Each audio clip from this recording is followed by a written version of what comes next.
Today, I just wanted to share a quick tip that I kind of learned through trial and error with this tank.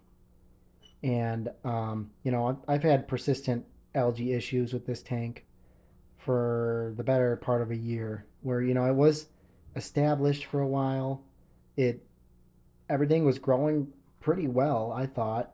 I had I felt like I dialed in my CO2. I dialed in my fertilizer. My lighting was not too extreme. I was doing 2 water changes a week.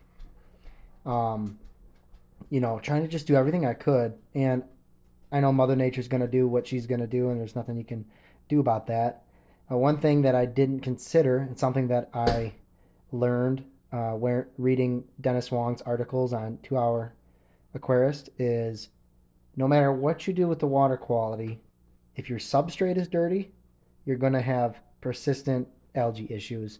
And I'm talking, I was having black brush algae and really bad staghorn algae, and the staghorn algae would not go away. Um, you can see I've got some Italian Val back there, and that doesn't respond well to CChem XL or any kind of liquid carbon. I've got my own opinion on that. I could probably make another video regarding my opinion on that. But to be real quick about it, I don't use it in my tanks anymore. Anyway, so I couldn't use that because I was killing my Italian Val, and that was causing algae issues. Changing water like a madman, dialing in everything. Tried the lean dosing method, tried the EI method, tried something in between. Nothing was working. I forgot that when I first set this tank up, it was overstocked with betta fish.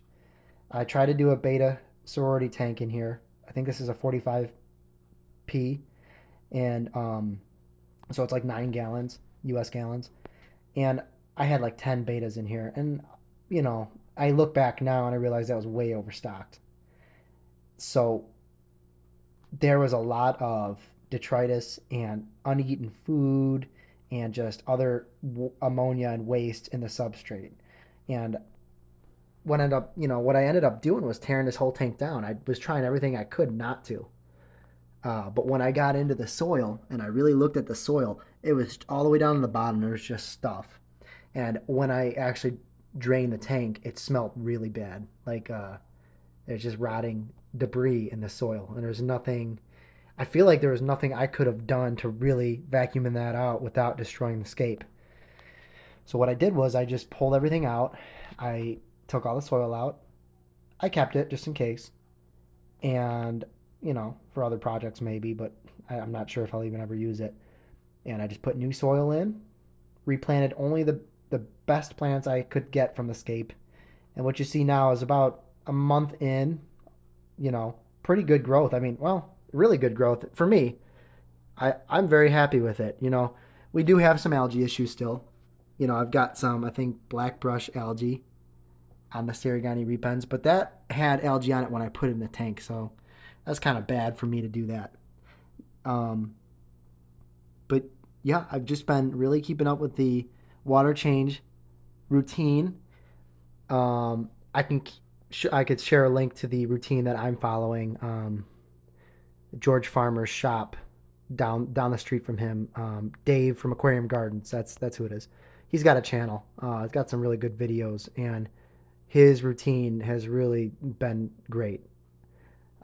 So I'll link that in the description, and I'll also link Dennis Wong's 2 Hour Aquarist um, in the description too.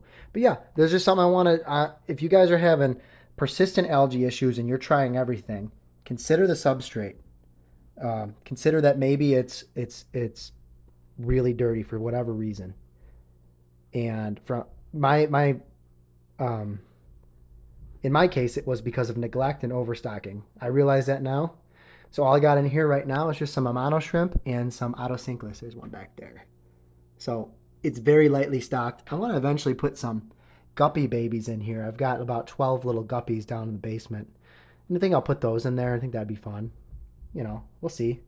But I'm not going to go crazy with stocking this time. I'm not going to go crazy with feeding. I'm going to keep up on my um, water change, routine. And I think we're going to have much better results.